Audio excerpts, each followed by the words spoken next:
Part 2 of session 26, and it's time to end up book 1 of the original format. Let's talk about Hiroshima and Nagasaki and nuclear bombs. Let's start.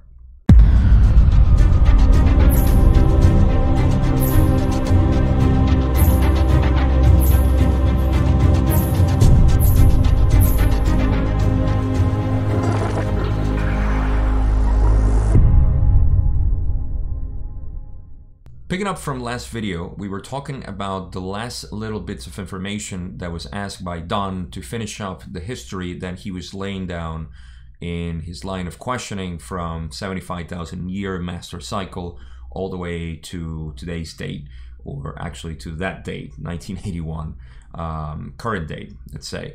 And the questions, of course, had to do with the Confederation, the Orion Group, and other influences on Earth, which is relevant to obviously the communication that was happening. So we're gonna go straight into the first question that I have, where Don is asking now about the UFO phenomena. And I'm gonna read from what Don says. Thank you. In the recent past of the last 30 to 40 years, the UFO phenomena has become known to our population. What was the original reason for? I know there have been UFOs throughout history, but what was the original reason for the increase in what we call UFO activity, say, in the past 40 years? And Ross says, information which Confederation sources had offered to your entity Albert Einstein became perverted, and instruments of destruction began to be created. Examples of this being the Manhattan Project and its product. Information offered through Wanderer sound vibration Nikola Tesla also being experimented with for potential destruction. Example, your so-called Philadelphia experiment. And we know what the Manhattan Project was. We're gonna get into that basically for the majority of the rest of this session. And the Philadelphia experiment is something that is probably least known, but just to cover, obviously, the Manhattan Project is the nuclear bombs that were detonated in Japan, Hiroshima and Nagasaki, and that information was given to Einstein by Confederation sources to provide technology for us to improve ourselves, and we just destroyed ourselves even beyond the means that we've ever had in the past. So that, and of course Tesla's information technology also used for, I mean, we're just funny creatures. Let's just put it that way.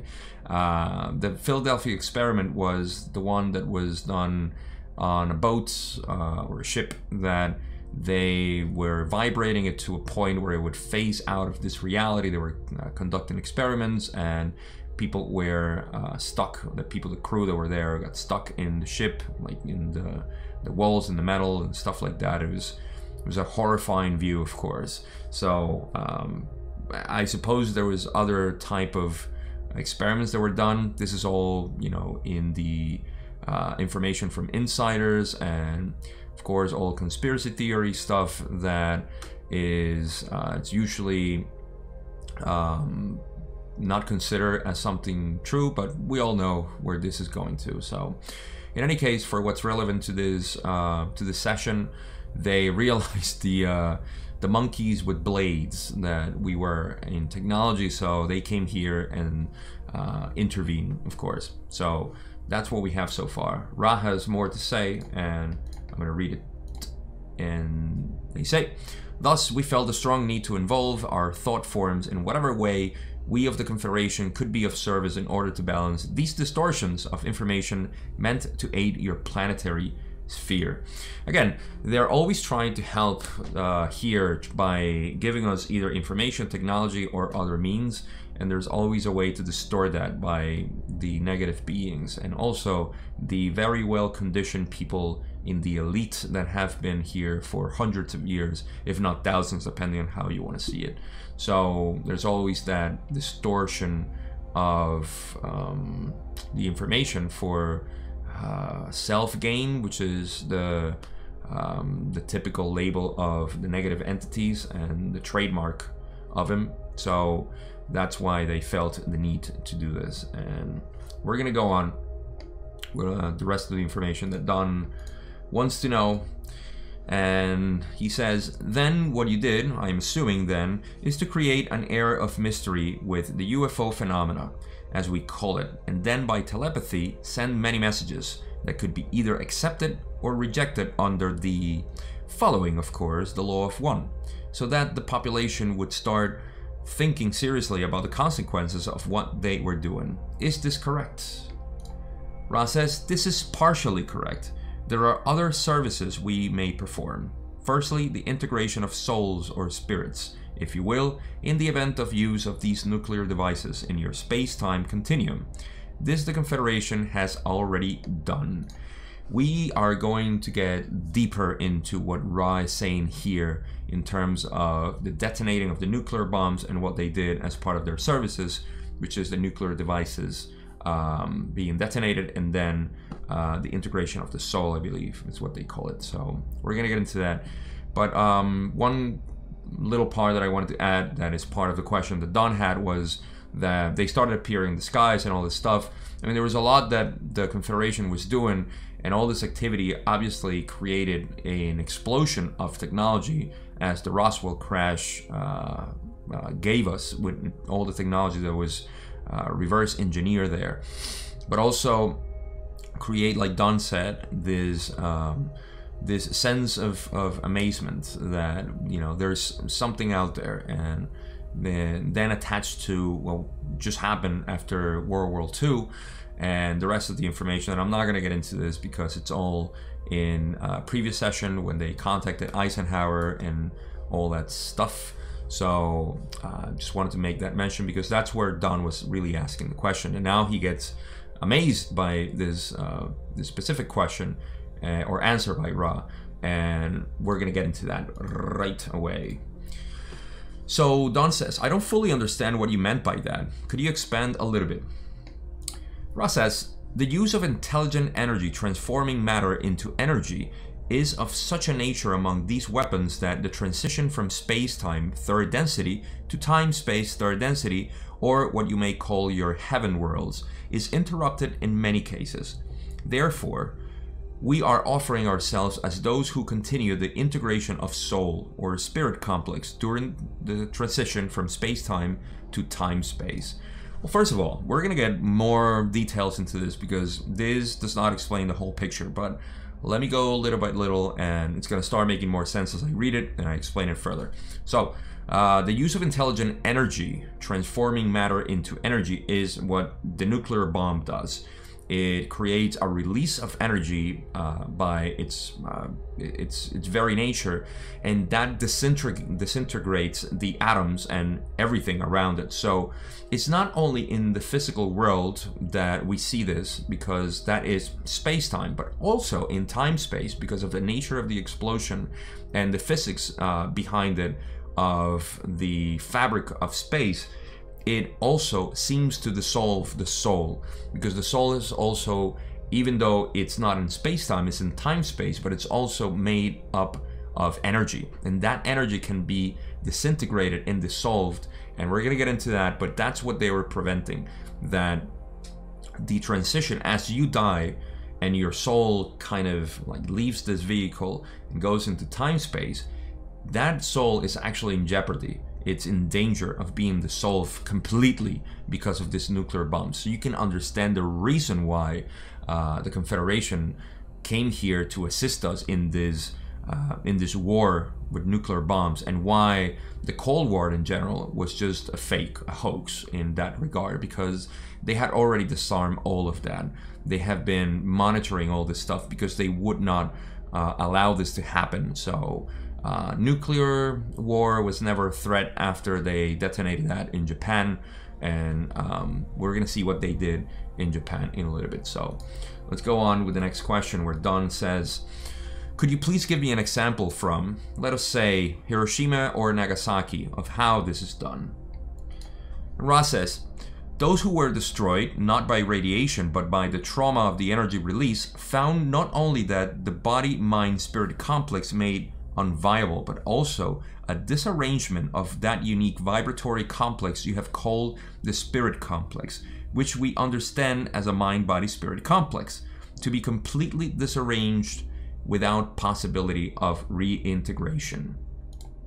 This would be the loss to the creator of part of the creator, and thus we were given permission not to stop the events, but to ensure the survival of the, shall we say, disembodied mind-body-spirit complex.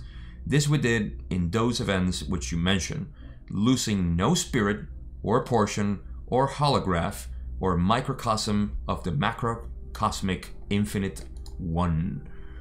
That is a cosmic job. So after detonating the nuclear bombs, the souls were basically going to be disintegrated, dissolved. There was going to be a loss of information. If you can imagine this so it makes more sense, we are inspirited in the way that we become aware of ourselves. We become aware, energy becomes aware of itself. Everything being energy, awareness of energy becomes us, consciousness or conscious energy. That energy starts integrating in a database who we are through lifetimes, through our second density existence before coming into a human form or a third density vehicle. That information is being retained within the spirit complex, and what they also call the mind-body-spirit complex, or disembodied mind-spirit complex. So when this detonation impacts the physical body and the soul, it risks destroying completely the identity of the creator, or the individualized portion of identity of the creator within the creation or the universe.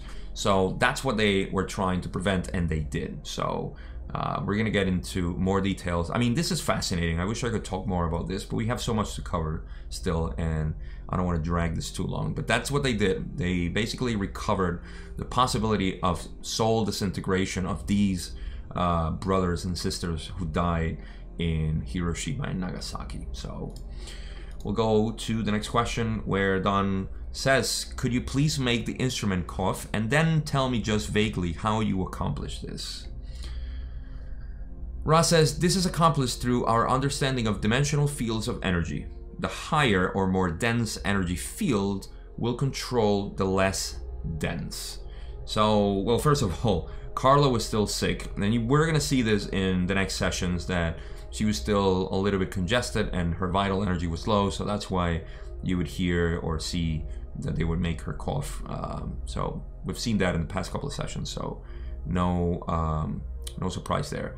And then the way they do it is through their understandings of dimensional fields and energy. I mean, I can't explain that because I don't even know how they do it, but it seems like their control from that higher density, like they say, the higher or more dense energy field will control the less dense, being able to just manipulate those energy fields. And as long as they don't interfere with free will, and they just do something for say for service to others in this case, then I suppose there is no issue there. They might get involved karmically, of course, just like they did 75,000 years ago, as we talked about the social memory complex Yahweh, when they transferred the Martian souls here. So something like that may happen in service to others, karmically attached, but that's all well and good within their realms of density. So Don continues and says, but then, in general then, you're saying that if you will allow Earth, the population of this planet, to have a nuclear war and many deaths from that war, but you will be able to create a condition where these deaths will not be more traumatic, shall I say, with respect to entrance to the heaven world or astral world, or whatever we call it, then death by a bullet or normal means of dying of old age. Is this correct? And Ra says, this is incorrect. It would be more traumatic. However, the entity would remain an entity. So Don was asking if this traumatic death would be less painful or impactful or traumatic in general than dying, of old age or something like that. But they say no, it would actually be more traumatic. However, the entity would remain an entity, and that was the whole purpose, just to save the entity and not lose a part of the creation by this. Because, like I explained, that that process of consciousness becoming, or energy becoming conscious, would be lost by the creator. I mean, nothing would be lost in terms of energy or matter as we perceive it in third density, but the accomplishment of being aware and the experience itself would be dissolved and not reach unity after the whole process of evolution of the soul. So we'll keep going, and Don says, can you tell me the condition of the entities who were, shall I say, killed in Nagasaki and Hiroshima at this time? What is their condition? Ra says, they of this trauma have not yet fully begun the healing process. They are being helped as much as is possible. Don says, when the healing process is complete with these entities, will this experience of the death due to the nuclear bomb cause them to be, shall we say, regressed in their climb toward the fourth density? Ra says, such actions as nuclear destruction affect the entire planet. There are no differences at this level of destruction, and the planet will need to be healed. So, what this means is that even though Don was asking about the entities themselves, they were being impeded in their evolution of their soul as they progress toward fourth density, Ra is saying that, you know, such actions as nuclear destruction affect the entire planet. So there are no difference in the destruction, and the planet would need to be healed in that way. So they're seeing everything as a whole, even though the mind-body-spirit complex is part of the organism that we call planet Earth. They would be they would just be part of the planet, and the planet as a whole needs to be healed. So that's that part. So Don would ask next, I was thinking specifically if an entity was in Hiroshima or Nagasaki at that time and he was reaching harvestability at the end of our cycle, would this death by nuclear bomb possibly create such trauma that he would not be able to be harvestable at the end of the cycle? That was specifically my question. Ra says, this is incorrect. Once the healing has taken place, the harvest may go forth unimpeded. However, the entire planet will undergo healing for this action. No distinction being made betwixt victim and aggressor. This due to damage done to the planet.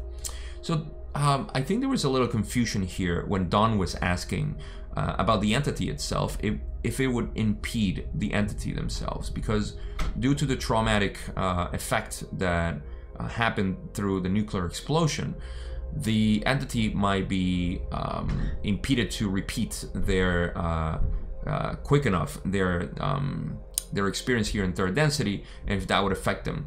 But Ra is going more towards the planetary healing that needed to happen, and the question being harvest that Don asked.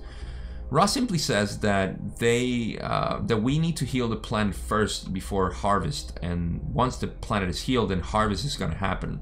They don't seem to care too much about the entities themselves as separate, and I know that sounds a little bad, but maybe the line of question was not perfectly laid down, but in any case, they're just talking about the planet as a whole needed to be healed before harvest, and harvest is harvest. I mean, whoever is it at that point, it's just what it is. You know, if they were advanced or not, they're not concerned with that, because we have sovereignty when we get into time space and we decide to come back, or if we need healing, we just need healing, and that's, you know, it is what it is. So that doesn't seem to be the case in this, say, example of what happens when people die from this way. I mean, remember what happened to Maldek. Maldek had to wait hundreds of thousands of years because of their planetary annihilation,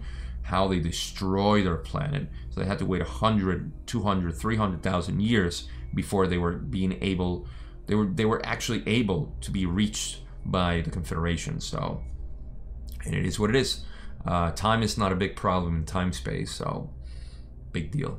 All right, so let's go to the next question, where Don says, and then, can you describe the mechanism of the planetary healing? Ra says, healing is a process of acceptance, forgiveness, and, if possible, restitution. The restitution not being available in time-space. There are many among your peoples now attempting restitution while in the physical. This is cool because they are talking about healing is a process of acceptance, accepting what happened, which is the same process that we go, obviously everything being a fractal of itself, we as entities and the planet as an entity has to go through the same process of acceptance, forgiveness, and if possible, restitution.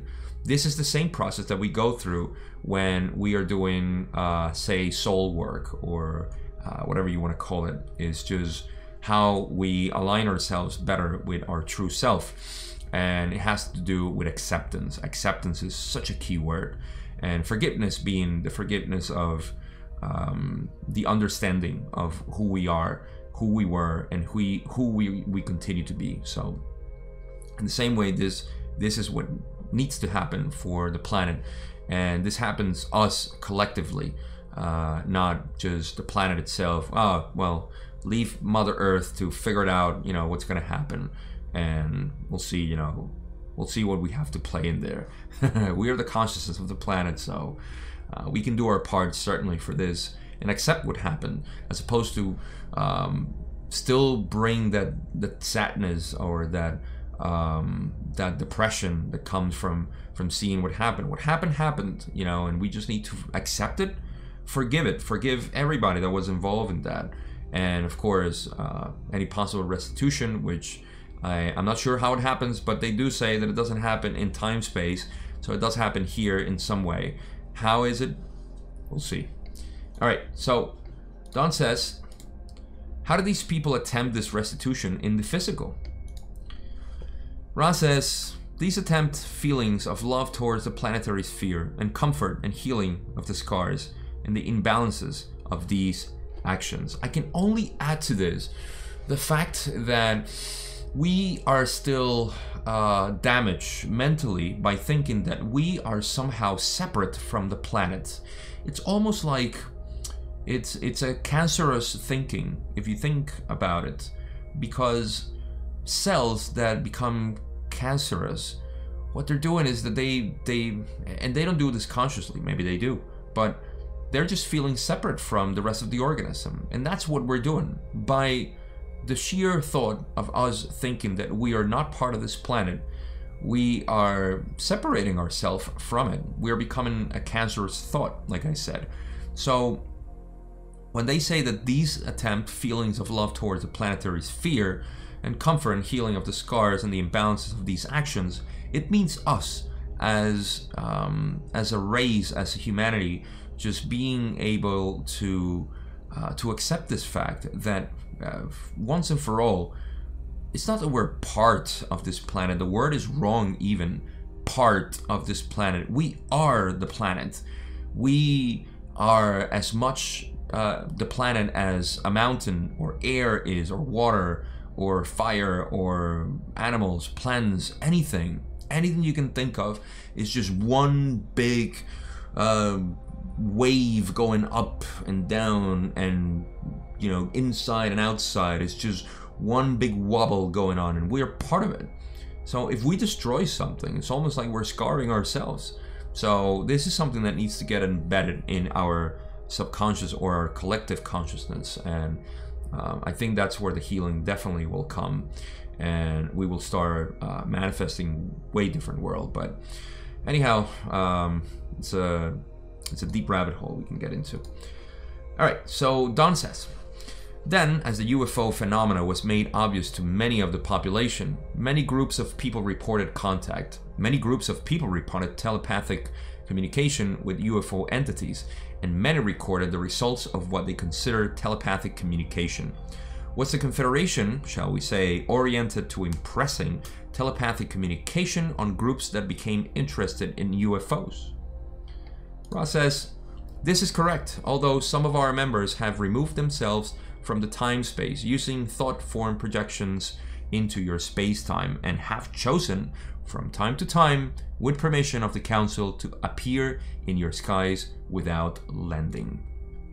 Now we're going back to the UFOs and their appearance here, and they are saying that yes, this is correct, that they started contact in this way, and that the Confederation themselves, they remove themselves from time-space so they can appear in space-time through projections of thought forms. And that's what we have seen in the skies from time to time. So Don was characterized by wanting to know a lot of the UFO phenomena, and even though for us is, you know, it's general culture at this point, we know that back then it was a novelty, especially Don coming from the 50s and the 60s and even the 70s, where there was a lot of activity there, and they were still trying to figure out what was happening with them. So this was like fresh information for him, and he was very, very in tune with that. So, all right. So the next question, Don says, is then are all of the landings that have occurred, except for the landing when Eisenhower was contacted, are all of those landings of the Orion group or similar type of groups? Ra says, except for isolated instances of those of, shall we say, no affiliation, this is correct. All right, so going back to Eisenhower, remember that he was contacted by UFOs, or actually entities. The Confederation came here. That's all part of, I don't remember the session, I believe session 22, 24, should be around there.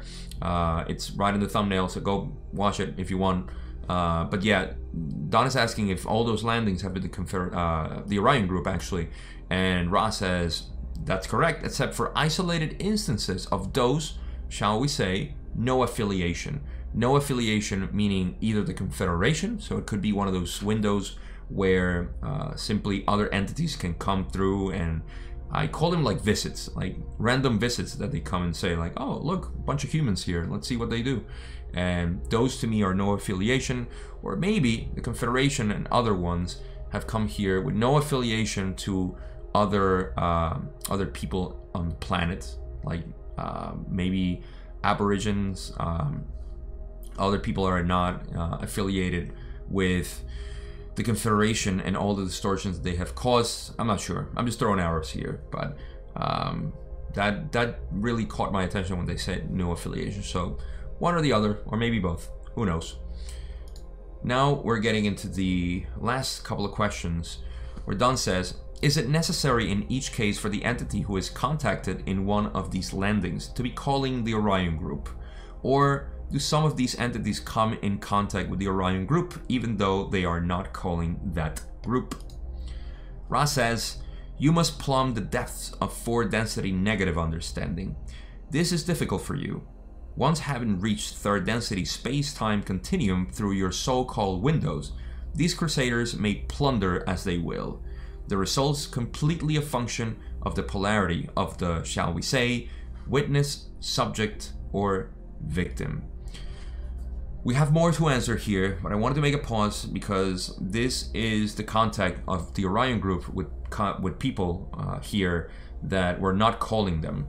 And there is a portion that we cannot understand according to Ra, which is the depths of 4-density negative.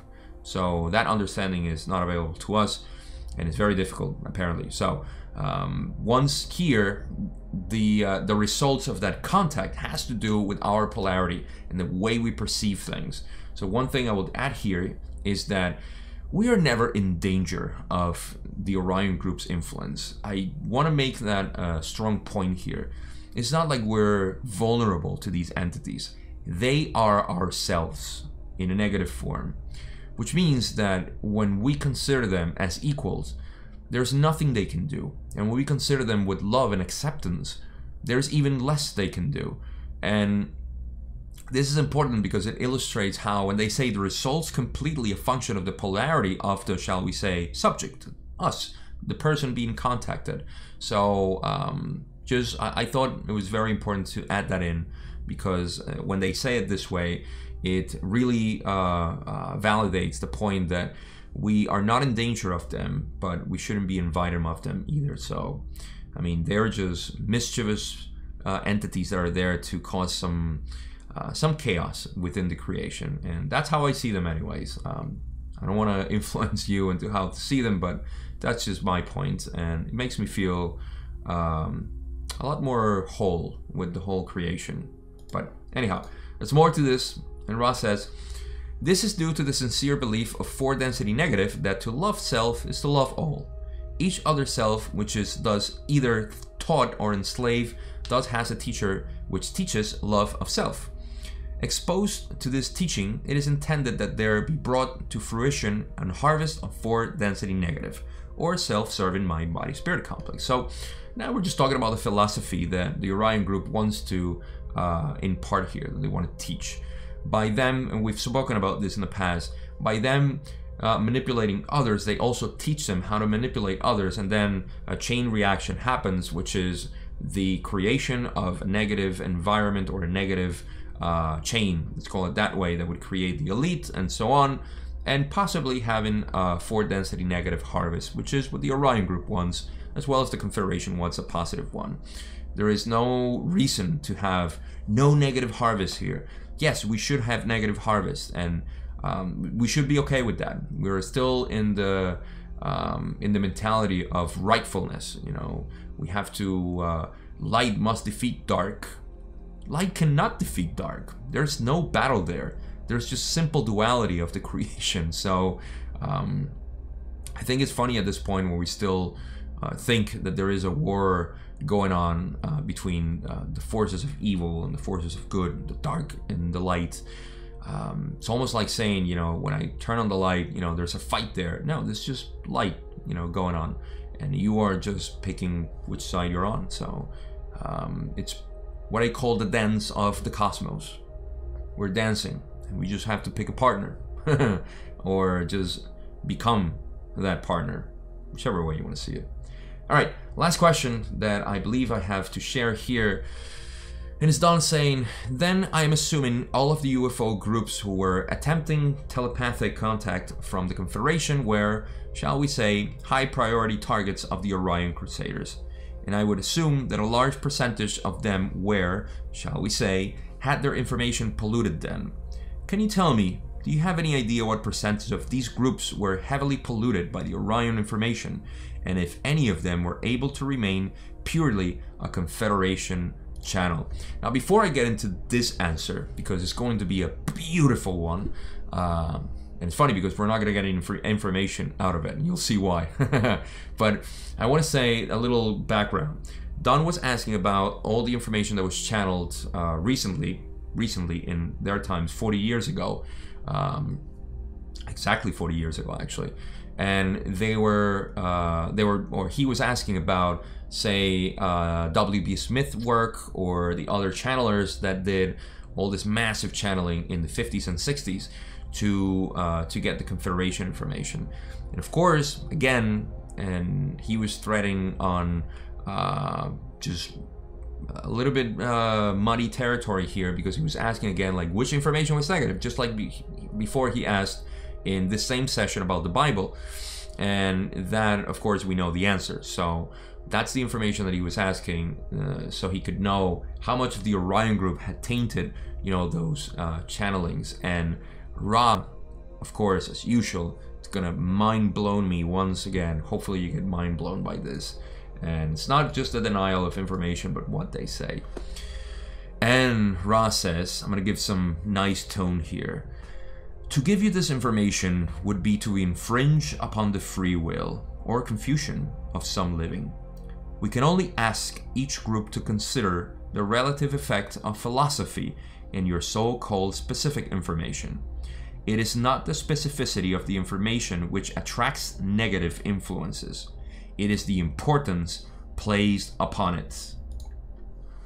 This is why we iterate quite often when asked for specific information that it pales to insignificance, just as the grass withers and dies, while the love and the light of the one infinite Creator redounds to the very infinite realms of creation, forever and ever, creating and creating itself in perpetuity.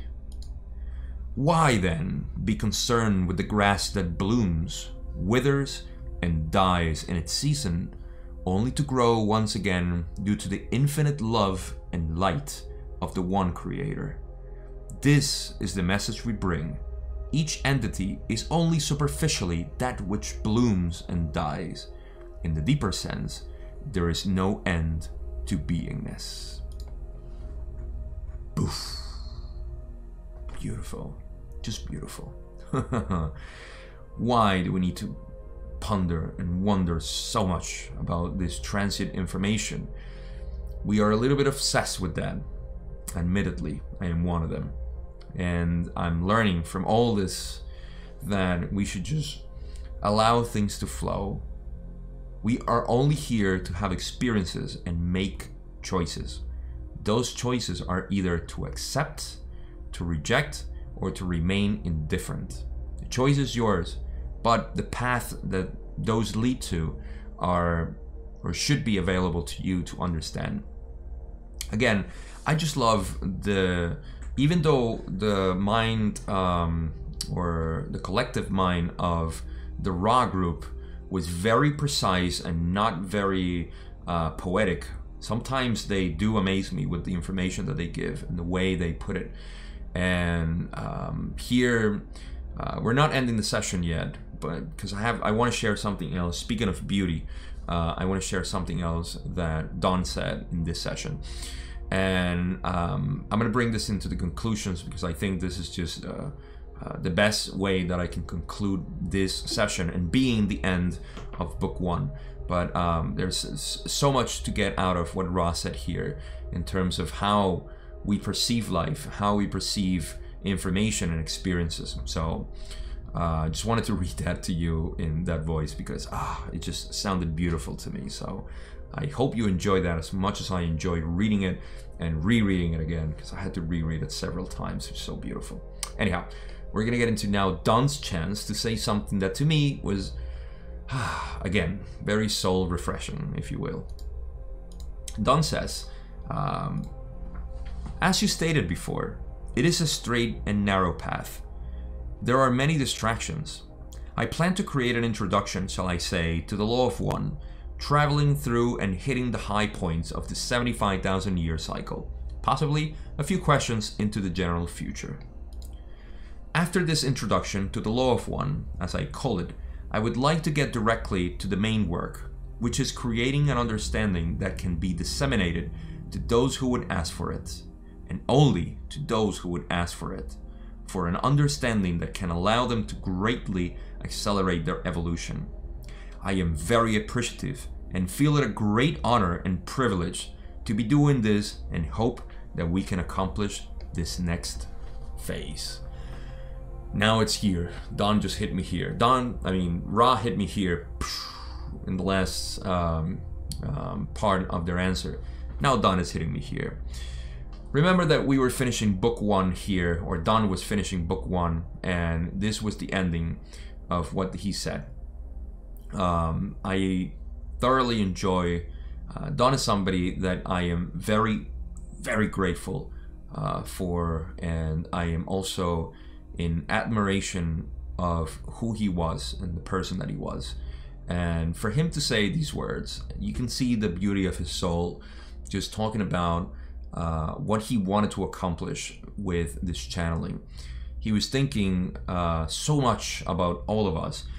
And to know that we, right now, you sitting right there, listening to me, and knowing that this information that was transmitted to the L&L research group, the 3 beautiful people that created this, and Don being at the forefront of the questions and everything, and knowing that that stream of information just got to us, and we can, like he said here, help him, can allow them to greatly accelerate their evolution. Thank you, Don. Thank you, thank you, thank you from the bottom of my heart, man. Whew, I just had to say that. I think it was beautiful the way he put it and what he said there as he wrapped up this book. But anyhow, we got to the end of this. This was not the end of the session. However, it's the way I'm going to end it, because this is the end of what would I call coherence within the session. There was another question that was asked, and actually, I'm going to speak about the people that worked or read the original books. Remember, I'm using the raw contact version, which has everything laid out different than the original books. It was done explicitly as the sessions went on. So all the questions that were asked and everything that was spoken that day is a transcript, specific transcript of everything. So I'm following that because that's what I decided to do, because the original books excluded a bunch of stuff and I didn't want to work with that material. So anyhow, in the original books, Don wanted to create more congruency within the UFO encounters, or what they call close encounters. And he took information from, I believe it was session 54 or 55, where they were talking about the UFO or close encounter. I think it's funny because Ra actually says that it's humorous that we call it close encounter, where everything is just the creator. But anyhow, just one of their oneness jokes that it's hard for us to understand, but it just shows how humorous they were. In any case, that for those who read the original book or have the original book and are following this, you would see that there's more information. They talk about a bunch of stuff that it was in session 54. I did not include it here because, like I said, I'm working with the raw context. So we're gonna have to wait until session 54 or 53, something like that, which coincidentally is almost like double the sessions that we have already. So sorry, we're gonna have to wait for that. And the last thing I'm going to add before I get into the conclusions is that this session actually had Don asking about sexual energy transfer, which is something that I didn't want to include it here because it was gonna make it too long. 2, I don't think it was in line with what was said here, so I owe you that. I'm sorry that I didn't put it in this, but I'm gonna make it into a different video, just a standalone video, and we're gonna talk about sexual energy transfer, which I think is a very important topic to understand, and I wanna make it exclusive for that. So wait for that when it comes out. It's not gonna be part of this. And that is all I have for session 26. Wrapping up book 1 and also finishing up this line of questions that Don had. In session 27, we're going to get into more information about cosmology, physics, and astronomy, cool stuff that I like to geek about. So it's going to be really cool and interesting. So that's not going to stop even if we are at the end of book 1. Like I said, I'm using the raw contact version, so it's going to get into that. Conclusions now. As they said in a couple of things, and this is where I'm going to derive my my conclusions onto it, is that we are obsessed with this mentality of creating a sort of separation of us, even in our understandings of the world, the way it works, and how we fit into it, and this battle between light and darkness and all this. It's fine. I'm not saying it's wrong. Far from me, to say that something is wrong where we know that nothing is wrong or right. It simply is. And experience is all that exists in this cosmos. However, we do have a playground here where we can create all sorts of experiences. There's no limitations. And because there's no limitations, we can go into some profound stuff, like say somebody could be repeating third density forever and ever and ever, or an entity, and that's fine. It's no problem there. I mean, it's just the way it is. We shouldn't be concerned about them. We would offer our help if we could, but we shouldn't be concerned about them not. They're just having fun. If you've ever been to a EDM festival, you would know that people are just doing their own thing. Whatever they're doing. They're disguised, they're dancing, they're rolling on the floor, they're drinking. I mean, that's how I see this cosmos. It's not serious. We take this cosmos too serious. We take ourselves too serious. We take everything too serious. Life is not about that. Life is about enjoying, having fun, and just being part of everything and not concerning ourselves with small things. That's just my interpretation, of course. It's just my way of seeing life. But we do get, of course, because of our social conditioning and everything that's happening around us, but mostly because it's our decision. We ought to take responsibility on things and not fall into what, say, Ra was saying in this session, transit information and things that, why would we care about people dying or, say, animals or plants, where we should be concerned with the whole of the macrocosm. That doesn't mean that we should allow things to happen that we are not agreeing with. It's just the way we perceive it is the problem, or the issue. Like they said, is the importance that we give to it. The importance is what creates the negative calling, let's say, that will distort our perceptions. So there's a lot of philosophy involved in this, and you can see why I'm so inclined to interpret this material in a philosophical way that can explain this reality as we see it in a way that can create harmony for us and not create more conflict, or create the idea that now that we're reading the law of one because a social memory complex called Ra came and gave us this information, and now we none of that stuff. I mean, we are Ra. We all are Ra. And this information is either to be laughed upon or to be taken very serious. I mean, it's up to you what you do with it. I just think there is some my intention, or my the beauty that I see in this is just in taking things out and putting them into context for our life and how we see things. So anyhow, I expanded too much on my conclusions.